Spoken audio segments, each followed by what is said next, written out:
Œuvre choisie de Mao Tse-tung, tome 4. Période de la Troisième Guerre civile révolutionnaire. Rapport à la deuxième session plénière du Comité central issu du 7e congrès du Parti communiste chinois. 5 mars 1949. 1. À la suite des 3 campagnes de Liaoxi Shenyang, de Huaihai et de Peiping Tianjin, le gros de l'armée du Kuomintang se trouve anéanti. Des troupes de combat du Kuomintang, il reste un peu plus d'1 million d'hommes seulement, dispersés dans de vastes régions, allant du Xinjiang au Taïwan, et sur des fronts très étirés. Désormais, il ne peut y avoir que 3 procédés pour régler le sort de ces troupes. Celui de Tianjin, celui de Peiping et celui du Suiyuan. Éliminer l'ennemi par le combat, comme nous l'avons fait à Tianjin, doit rester l'objet premier de notre attention et de nos préparatifs.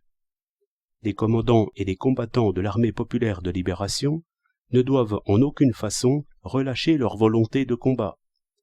Toute pensée qui tente à relâcher la volonté de combat ou à sous-estimer l'ennemi est erronée. La possibilité de résoudre la question par le procédé de Peiping s'est accrue. C'est le procédé qui consiste à forcer les troupes ennemies à se réorganiser par la voie pacifique, rapidement et complètement en unité de l'armée populaire de libération, selon le système de celle-ci. Cette solution atteint moins bien que la solution par le combat le but d'éliminer rapidement les vestiges de la contre-révolution et son influence politique. Mais elle se présentera certainement après la destruction des forces principales de l'ennemi, et elle est inévitable. D'ailleurs, elle est avantageuse pour notre armée et le peuple, car elle permet d'éviter les pertes et les destructions. C'est pourquoi les camarades dirigeants des différentes armées de campagne doivent tenir compte de cette forme de lutte et apprendre à s'en servir. C'est une des formes de la lutte, une forme de lutte sans effusion de sang. Elle n'implique pas que les problèmes puissent être résolus sans lutte. Le procédé du Suiyuan consiste à conserver à dessein une partie des troupes du Kuomintang, intactes ou peu s'en faut, c'est-à-dire à leur faire des concessions temporaires afin d'obtenir plus facilement qu'elles se rangent de notre côté ou restent neutres politiquement. Nous pourrons alors concentrer nos forces pour liquider d'abord la partie principale de ce qui reste des forces du Kuomintang et procéder ensuite, après un certain temps, par exemple quelques mois, un semestre ou une année, à la réorganisation des troupes ainsi conservées en unité de l'armée populaire de libération, selon le système de celle-ci. C'est là une autre forme de lutte. Elle laissera subsister plus largement et plus longtemps que le procédé de Peiping les vestiges et l'influence politique de la contre-révolution. Mais il n'y a pas le moindre doute que ces vestiges et cette influence seront finalement éliminés. Il ne faut jamais croire qu'une fois soumises à nous, les forces contre-révolutionnaires deviennent révolutionnaires, et que leurs idées et desseins contre-révolutionnaires disparaissent. Il n'en est rien. Parmi les contre-révolutionnaires, beaucoup seront rééduqués, d'autres exclus et certains éléments irréductibles réprimés. 2. L'armée populaire de libération sera toujours une force combattante. Même après la victoire sur le plan national, pendant la période historique où les classes n'auront pas été supprimées dans notre pays et où le système impérialiste continuera à exister dans le monde, notre armée restera une force combattante. Il ne doit y avoir aucun malentendu, aucun flottement sur ce point. L'armée populaire de libération est aussi un corps de travail. Il en sera surtout ainsi lorsque le procédé de Peiping ou celui du Suiyuan sera appliqué dans différentes régions du Sud. Ce rôle de corps de travail s'accroîtra à mesure que les combats diminueront. Il est possible que d'ici quelque temps, toute l'armée populaire de libération devienne un corps de travail. Il nous faut prévoir cette situation. Les 53 000 cadres actuellement prêts à partir avec l'armée pour le Sud sont loin d'être suffisants pour les vastes régions nouvelles que nous tiendrons bientôt. Et nous devons nous préparer à faire de toutes nos armées de campagne, fortes de 2 100 000 hommes, un corps de travail. De cette façon, les cadres seront en nombre suffisant et le travail pourra se développer dans de vastes régions. Nous devons considérer nos armées de campagne avec leurs 2 100 000 hommes comme une vaste école de cadres. 3. De 1927 à aujourd'hui, le centre de notre travail était situé dans les campagnes. Nous rassemblions des forces dans les campagnes, nous cernions les villes par les campagnes, puis nous prenions les villes. La période où cette méthode de travail était applicable a pris fin. Dès maintenant commence la période de la ville à la campagne, la période où la ville dirige la campagne. Le centre du travail du parti est passé de la campagne à la ville. Dans les régions du Sud, l'Armée populaire de libération prendra d'abord les villes et ensuite les campagnes. Il faudra s'occuper à la fois des villes et des campagnes et lier étroitement le travail dans les villes et le travail dans les campagnes, les ouvriers et les paysans, l'industrie et l'agriculture. En aucun cas, il ne faut laisser de côté les campagnes pour s'occuper uniquement des villes. Une telle façon de voir serait entièrement erronée. Néanmoins, le travail du parti et de l'armée doit être centré sur les villes. Nous devons faire les plus grands efforts pour apprendre l'administration et l'édification des villes. Nous devons apprendre à lutter, dans les villes, contre les impérialistes, le Kuomintang et la bourgeoisie sur les plans politiques, économiques et culturels, et contre les impérialistes sur le plan diplomatique. Nous devons apprendre à mener contre eux non seulement des luttes ouvertes, mais aussi des luttes cachées. Si nous ne prêtons pas attention à ces problèmes, si nous n'apprenons pas à mener de telles luttes contre ces gens, et si nous ne parvenons pas à remporter la victoire dans ces luttes, nous ne serons pas en état de garder le pouvoir. Nous ne pourrons pas nous maintenir. Nous échouerons. Après l'anéantissement des ennemis armés, il restera encore des ennemis non armés. Ceux-ci ne manqueront pas de mener contre nous une lutte à mort. Nous ne devons jamais les sous-estimer. Si nous ne posons et ne comprenons pas maintenant le problème de cette façon, nous commettrons de très graves erreurs. 4. Sur qui nous appuierons-nous pour mener nos luttes dans les villes? Certains camarades aux idées confuses pensent que nous devrons nous appuyer non sur la classe ouvrière, mais sur la masse des indigents. D'autres camarades, aux idées plus confuses encore, pensent que nous devrons nous appuyer sur la bourgeoisie. Quant à l'orientation du développement de l'industrie, certains camarades aux idées confuses pensent que nous devrons aider avant tout au développement des entreprises privées et non à celui des entreprises d'État. D'autres soutiennent au contraire qu'il suffira de s'occuper des entreprises d'État et que les entreprises privées seront de peu d'importance. Nous devons critiquer ces idées confuses.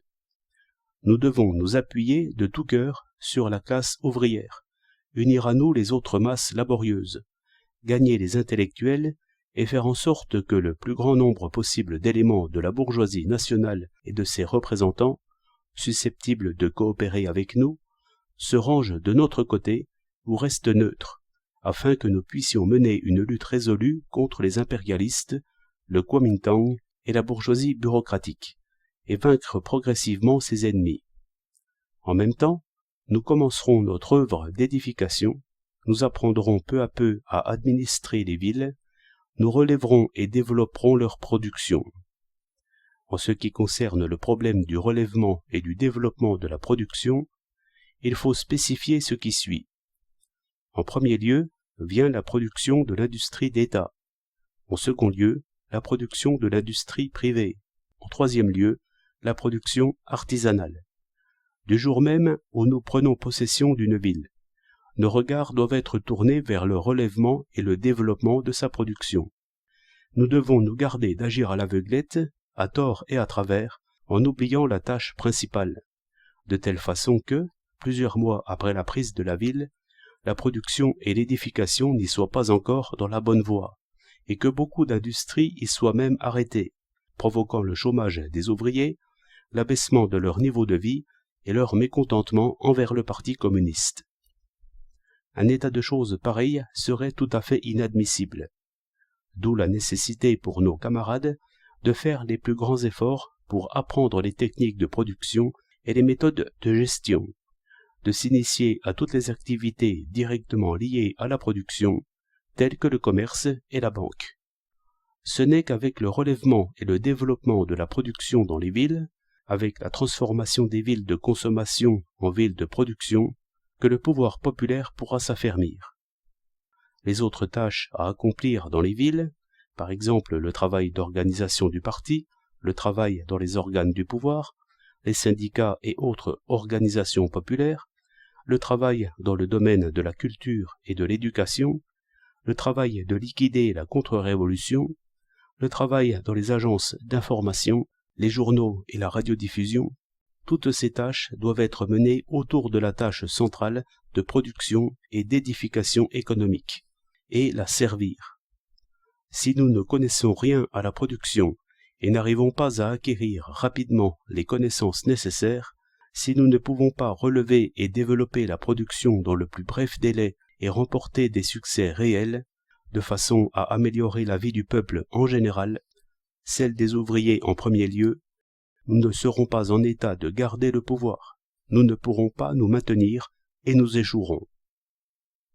5. Dans le Sud, les conditions ne sont pas les mêmes que dans le Nord. Il faut par conséquent que les tâches du parti y soient différentes. Le Sud est encore sous la domination du Kuomintang. Là, dans les villes et les campagnes, le parti et l'armée populaire de libération ont pour tâche d'anéantir les forces armées réactionnaires du Kuomintang, d'établir les organisations du parti, d'instaurer les organes du pouvoir, de mettre en mouvement les masses, de créer des syndicats, des unions paysannes et autres organisations populaires, d'organiser des forces armées populaires, de balayer les derniers vestiges du Kuomintang, de relever et de développer la production. Dans les campagnes, notre tâche consiste tout d'abord à mener systématiquement la lutte pour liquider les bandits, combattre les tyrans locaux, c'est-à-dire la fraction au pouvoir de la classe des propriétaires fonciers, et à achever les préparatifs pour la réduction des fermages et du taux d'intérêt, afin de réaliser cette réduction 1 an ou 2 ans après l'arrivée de l'armée populaire de libération dans ces régions, et créer ainsi les conditions préalables pour la répartition des terres. En même temps, il faut avoir soin de maintenir autant que possible le niveau actuel de la production agricole et de l'empêcher de baisser. Dans le Nord, à l'exception des quelques régions nouvellement libérées, les conditions sont toutes différentes. Ici, la domination du Kuomintang a été renversée, la domination du peuple instaurée et le problème agraire radicalement résolu. La tâche principale du parti est, ici, de mobiliser toutes les forces pour relever et développer la production, point central de tout notre travail. Il est également nécessaire de rétablir et de développer les activités dans les domaines de la culture et de l'éducation, d'éliminer ce qui reste des forces réactionnaires, de consolider tout le Nord et de soutenir l'armée populaire de libération. 6.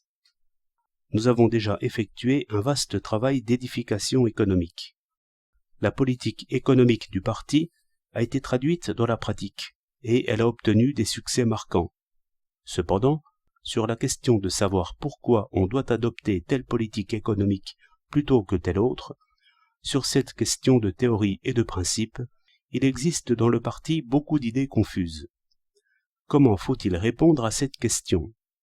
À notre avis, voici quelle doit être la réponse. Avant la guerre de résistance contre le Japon, la part de l'industrie et de l'agriculture dans l'économie nationale de la Chine était, pour l'ensemble du pays, d'environ 10% pour l'industrie moderne et d'environ 90% pour l'agriculture et l'artisanat. C'est là le résultat de l'oppression exercée par l'impérialisme et le féodalisme sur la Chine. C'est là l'expression, sur le plan économique, du caractère semi-colonial et semi-féodal de la société dans l'ancienne Chine. Et c'est également le point de départ fondamental pour toutes les questions dans la période de la Révolution chinoise, et pendant un temps relativement long après la victoire de celle-ci. Toute une série de problèmes concernant la stratégie, la tactique et la politique de notre parti en découlent, et c'est pour lui, à l'heure actuelle, une tâche importante que de parvenir à une compréhension plus claire et à une solution meilleure de ces problèmes. Ils peuvent s'énoncer comme suit. 1. La Chine dispose déjà d'une industrie moderne qui représente 10% environ de son économie. ceci est un facteur de progrès, un élément nouveau par rapport à l'ancien temps. Il en résulte que la Chine a de nouvelles classes et de nouveaux partis politiques.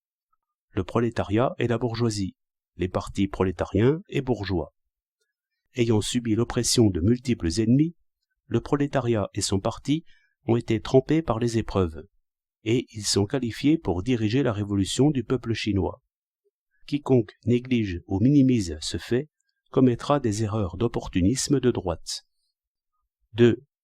La Chine a encore une économie agricole et une économie artisanale dispersée et individuelle, qui représente 90% environ de toute son économie. Voilà qui est retardataire, qui n'est guère différent des temps anciens. 90% environ de notre vie économique reste encore au niveau des temps anciens. La Chine antique avait connu la propriété féodale de la terre. Maintenant, cette propriété est abolie par nous ou va bientôt l'être. À cet égard, nous sommes différents des anciens, ou le serons bientôt, et nous avons ou aurons bientôt la possibilité de moderniser graduellement notre agriculture et notre artisanat. Toutefois, dans leur forme fondamentale, notre agriculture et notre artisanat restent encore aujourd'hui et resteront pendant un temps relativement long, dispersés et individuels, c'est-à-dire semblables à ce qu'ils étaient dans les temps anciens. Quiconque néglige ou minimise ce fait commettra des erreurs d'opportunisme de gauche. 3. L'industrie moderne chinoise est extrêmement concentrée, quoique la valeur de sa production ne représente que 10% environ de la production globale de l'économie nationale. La part la plus grande et la plus importante du capital est concentrée entre les mains des impérialistes et de leurs laquais, les capitalistes bureaucratiques chinois. La confiscation de cette part du capital et son transfert à la République populaire dirigée par le prolétariat permettront à celle-ci d'avoir en main les artères vitales de l'économie du pays et à l'économie d'État de devenir le secteur dirigeant de toute l'économie nationale. Or, ce secteur de l'économie est de caractère socialiste et non de caractère capitaliste. Quiconque néglige ou minimise ce fait commettra des erreurs d'opportunisme de droite. 4. L'industrie capitaliste privée de la Chine, qui occupe la seconde place dans notre industrie moderne, est une force qu'on ne doit pas ignorer. Opprimés ou limités dans leur activité par l'impérialisme, le féodalisme et le capitalisme bureaucratique, la bourgeoisie nationale de Chine et ses représentants ont souvent participé aux luttes de la révolution démocratique populaire, ou sont restés neutres dans ces luttes.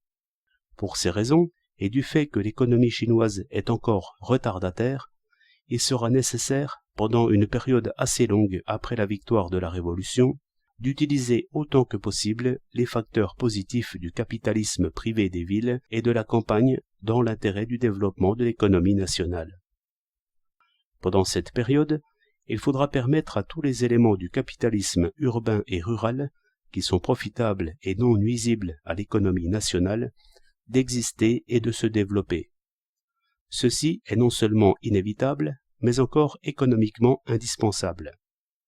Cependant, le capitalisme n'existera ni ne se développera en Chine de la même façon que dans les pays capitalistes, où il peut déborder librement sans être endigué.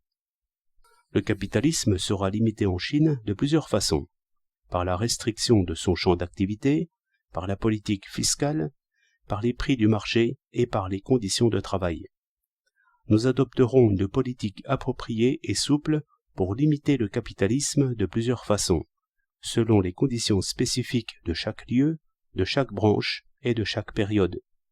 Il nous est nécessaire et utile de nous servir du mot d'ordre de Sun Yat-sen, contrôle du capital. Cependant, dans l'intérêt de l'économie nationale tout entière et dans l'intérêt actuel et futur de la classe ouvrière et de tout le peuple travailleur, nous ne devons absolument pas limiter l'économie capitaliste privée d'une manière excessive ou trop rigide, mais lui laisser du champ pour qu'elle puisse exister et se développer dans le cadre de la politique économique et de la planification économique de la République populaire. La politique de limitation du capitalisme privé se heurtera inévitablement à des degrés différents et sous des formes différentes à la résistance de la bourgeoisie et surtout des grands propriétaires d'entreprises privées, c'est-à-dire des gros capitalistes. La limitation et l'opposition à cette limitation seront les formes principales de la lutte de classe dans l'état de démocratie nouvelle. Estimer qu'à l'heure actuelle, nous n'avons pas besoin de limiter le capitalisme et que nous pouvons rejeter le mot d'ordre de contrôle du capital est tout à fait faux. C'est de l'opportunisme de droite. Estimer au contraire que nous devons imposer des limites des plus restreintes ou des plus rigides au capital privé, ou que nous pouvons même éliminer le capital privé très rapidement, est tout aussi faux. C'est de l'opportunisme de gauche ou de l'aventurisme. 5. L'agriculture et l'artisanat dispersés et individuels, qui représentent les 90% de la valeur globale de la production de l'économie nationale, peuvent et doivent, dans leur développement, être conduits avec prudence, progressivement, mais activement vers la modernisation et la collectivisation. Le point de vue selon lequel on peut les laisser aller à leur guise est faux. Il est nécessaire d'organiser des coopératives de production, de consommation et de crédit, et d'en constituer les organes dirigeants à l'échelon national, provincial, municipal, du district et de l'arrondissement. De telles coopératives sont des organisations économiques collectives des masses laborieuses, fondées sur la propriété privée et placées sous la conduite du pouvoir d'État dirigé par le prolétariat. Le fait que le peuple chinois est en retard sur le plan culturel et qu'il n'a pas de tradition en matière de coopérative pourra nous créer des difficultés. Mais nous pouvons organiser des coopératives et il nous faut les organiser, les généraliser et les développer. Si notre économie ne comportait que le secteur d'État, sans secteur coopératif, il nous serait impossible de conduire pas à pas l'économie individuelle du peuple travailleur vers la collectivisation. Impossible de passer de la société de démocratie nouvelle à la société socialiste future, et impossible de consolider la position dirigeante du prolétariat dans le pouvoir d'État. Quiconque néglige ou minimise ce fait commettra aussi des erreurs extrêmement graves. L'économie d'État, de caractère socialiste, l'économie coopérative, de caractère semi-socialiste, plus le capitalisme privé, l'économie individuelle et l'économie du capitalisme d'État, gérés en commun par l'État et le capital privé, seront les secteurs principaux de l'économie de la République populaire et constitueront la structure économique de démocratie nouvelle. 6. Le relèvement et le développement de l'économie nationale de la République populaire seront impossibles sans une politique de contrôle du commerce extérieur. Même quand l'impérialisme, le féodalisme, le capitalisme bureaucratique et leur expression concentrée, le régime du Kuomintang, auront été éliminés en Chine, le problème de l'édification d'un système industriel indépendant et complet ne sera pas encore résolu. Il ne le sera définitivement que lorsque notre pays aura connu un grand développement économique et se sera transformé de pays agricoles retardataires en pays industriels avancés. Or, il sera impossible d'atteindre ce but sans contrôler le commerce extérieur. Quand la révolution chinoise aura triomphé dans tout le pays et que le problème agraire aura été résolu, deux contradictions fondamentales n'en subsisteront pas moins en Chine. La première, d'ordre intérieur, est la contradiction entre la classe ouvrière et la bourgeoisie. La seconde, d'ordre extérieur, est la contradiction entre la Chine et les pays impérialistes. C'est pourquoi, après la victoire de la Révolution démocratique populaire, le pouvoir d'État de la République populaire sous la direction de la classe ouvrière ne devra pas être affaibli, mais renforcé. La limitation du capital à l'intérieur et le contrôle du commerce extérieur seront les deux principes politiques fondamentaux du pays dans sa lutte économique. Quiconque néglige ou minimise ce fait commettra des erreurs extrêmement graves. 7. La Chine a hérité d'une économie retardataire, mais le peuple chinois est courageux et travailleur. Avec la victoire de la Révolution populaire chinoise et la fondation de la République populaire, avec la direction du Parti communiste chinois, auquel s'ajoute l'aide de la classe ouvrière des différents pays du monde, principalement celle de l'Union soviétique, le rythme de l'édification économique de la Chine ne sera pas lent. Il pourra même être assez rapide. Le jour est proche où la Chine connaîtra la prospérité. Tout pessimisme à l'égard de la renaissance économique de la Chine est sans aucun fondement. 7. L'ancienne Chine était un pays semi-colonial sous l'emprise de l'impérialisme. À cause de son caractère foncièrement anti-impérialiste, la Révolution démocratique populaire de Chine s'est attiré la haine farouche des impérialistes, qui ont fait tout leur possible pour aider le Kuomintang. Par cette attitude, ils ont soulevé une indignation encore plus profonde chez le peuple chinois, et ont perdu le peu de prestige qui leur restait auprès de lui. D'autre part, le système impérialiste tout entier s'est considérablement affaibli après la Seconde Guerre mondiale, tandis que le front anti-impérialiste mondial, avec l'Union soviétique à sa tête, est plus fort que jamais. Toutes ces circonstances font que nous pouvons et devons adopter une politique de destruction systématique et totale de l'emprise impérialiste en Chine. Cette emprise se manifeste dans les domaines politiques, économiques et culturels. Dans chaque ville et chaque lieu où les troupes du Kuomintang sont anéanties et le gouvernement du Kuomintang renversé, l'emprise politique des impérialistes est abattue du même coup. Leur emprise économique et culturelle l'est également. Mais les établissements économiques et culturels gérés directement par les impérialistes sont toujours là. Le personnel diplomatique et les journalistes agréés par le Kuomintang sont toujours là. Toutes ces questions, nous devons les régler de manière appropriée par ordre d'urgence. Refuser de reconnaître le statut légal de tous les services diplomatiques étrangers de la période du Kuomintang et de leur personnel, dénoncer tous les traités de trahison nationale de la période du Kuomintang, supprimer tous les offices de propagande créés par les impérialistes en Chine, contrôler immédiatement le commerce extérieur et réformer le système douanier, voilà les premières mesures que nous devons prendre en entrant dans les grandes villes. Quand il aura fait tout cela, le peuple chinois se sera dressé face à l'impérialisme. En ce qui concerne les établissements économiques et culturels fondés par les impérialistes, nous pouvons les laisser subsister provisoirement, en les plaçant sous notre surveillance et notre contrôle, jusqu'à ce que la question puisse être réglée après notre victoire dans tout le pays. Pour ce qui est des simples ressortissants étrangers, leurs intérêts légitimes seront protégés et ne seront pas lésés.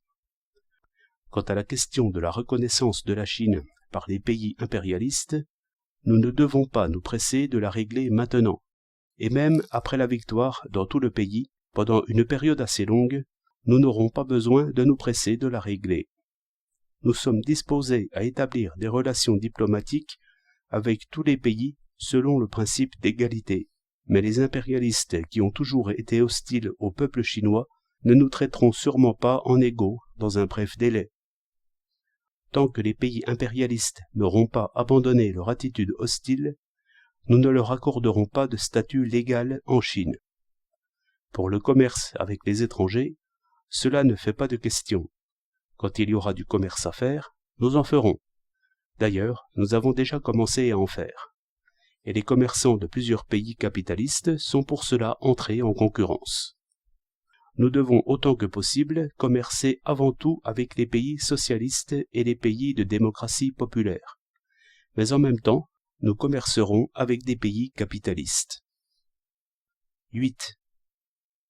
Toutes les conditions sont mûres pour la convocation d'une conférence consultative politique et la formation d'un gouvernement démocratique de coalition.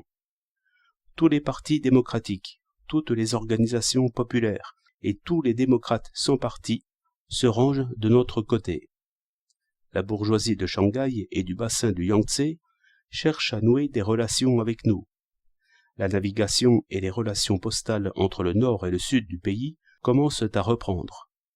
Le Kuomintang, déchiré en son sein, est entièrement coupé des masses. Nous nous préparons à négocier avec le gouvernement réactionnaire de Nankin. Du côté de celui-ci, les forces qui poussent aux négociations sont les seigneurs de guerre de la clique du Guangxi, les groupes du Kuomintang qui sont pour la paix et la bourgeoisie de Shanghai. Leur but est d'avoir leur part dans le gouvernement de coalition, de garder autant de troupes que possible, de préserver les intérêts de la bourgeoisie de Shanghai et du Sud, et de faire de leur mieux pour que la révolution prenne une couleur adoucie. Tous ces gens-là admettent nos 8 conditions comme base de négociation, mais ils cherchent à marchander pour que leur perte ne soit pas trop grande. Ceux qui essaient de torpiller les négociations, c'est Chiang Kai-shek et ses fanatiques. Chiang Kai-shek dispose encore au sud du Yangtze de 60 divisions qui se préparent à continuer la guerre. Notre politique est de ne pas refuser de négocier, mais d'exiger que l'autre partie accepte intégralement les 8 conditions et de n'admettre aucun marchandage.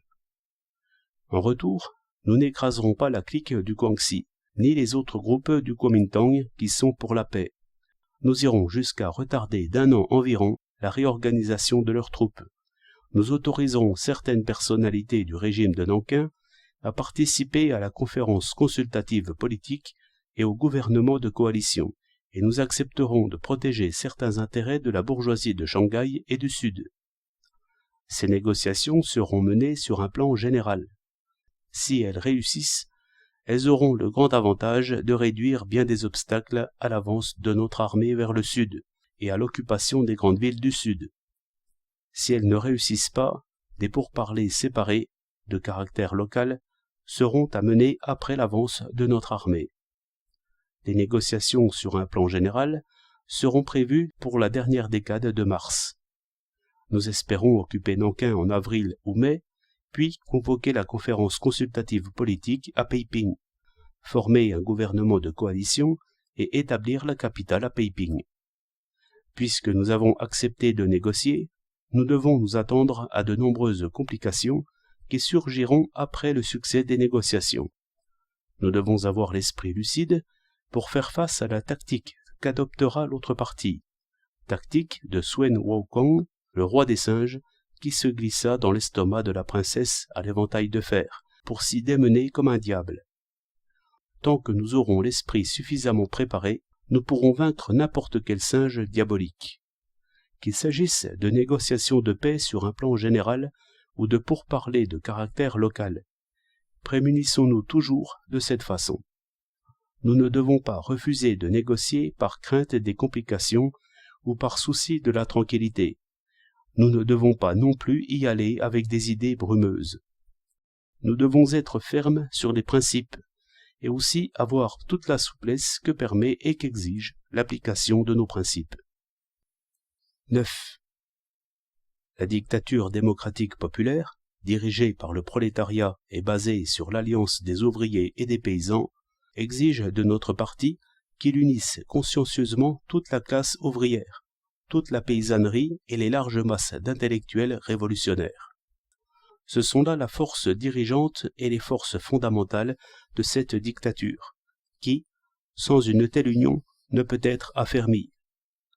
En même temps, elle exige de notre parti qu'il unisse autour de lui le plus grand nombre possible de représentants de la petite bourgeoisie urbaine et de la bourgeoisie nationale, susceptibles de collaborer avec nous, ainsi que leurs intellectuels et groupements politiques, afin de pouvoir, au cours de la période révolutionnaire, isoler les forces contre-révolutionnaires, abattre complètement en Chine les forces contre-révolutionnaires et les forces impérialistes, puis, après la victoire de la Révolution, relever et développer rapidement la production, faire face à l'impérialisme étranger, transformer à pas assurés la Chine de pays agricole en pays industriel, et faire de la Chine un grand État socialiste.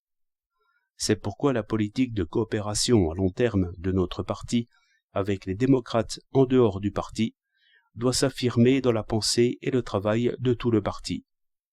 Nous devons avoir les mêmes égards envers la plupart des démocrates en dehors du parti qu'envers nos propres cadres, examiner et résoudre avec eux, en toute sincérité, en toute franchise, les problèmes qui demandent examen et solution, leur confier des tâches, leur donner effectivement les pouvoirs attachés à leurs fonctions et les aider à remporter des succès dans leur travail. Partant du désir de les unir à nous, nous devons critiquer ou combattre de manière sérieuse et appropriée leurs erreurs et leurs défauts, dans le but de réaliser l'unité. Il serait faux d'adopter une attitude accommodante envers leurs erreurs ou leurs défauts. Il serait également faux d'adopter envers eux une attitude sectaire de porte close, ou une attitude purement formelle. Dans chaque grande ville ou ville moyenne, dans chaque région stratégique et chaque province, nous devons donner une formation à un certain nombre de démocrates en dehors du parti qui ait du prestige et qui soit susceptible de collaborer avec nous. L'attitude erronée qu'on prenait dans notre parti vis-à-vis des démocrates par suite du style de porte close apparu pendant la guerre révolutionnaire agraire n'a pas été complètement corrigée pendant la guerre de résistance contre le Japon, et elle s'est de nouveau manifestée en 1947 au moment où la réforme agraire battait son plein dans nos bases d'appui. Cette attitude n'aboutirait qu'à isoler notre parti, à empêcher l'affermissement de la dictature démocratique populaire et à donner des alliés à l'ennemi. Maintenant que la conférence consultative politique tenue pour la première fois en Chine sous la direction de notre parti va se réunir, que le gouvernement démocratique de coalition va se former et que la révolution va triompher dans tout le pays, le parti tout entier doit examiner sérieusement le problème que nous venons d'aborder et en acquérir une juste compréhension. Il doit combattre les deux déviations, celle de droite, l'attitude accommodante, et celle de gauche, l'attitude de porte close ou purement formelle, et adopter une attitude tout à fait juste. 10.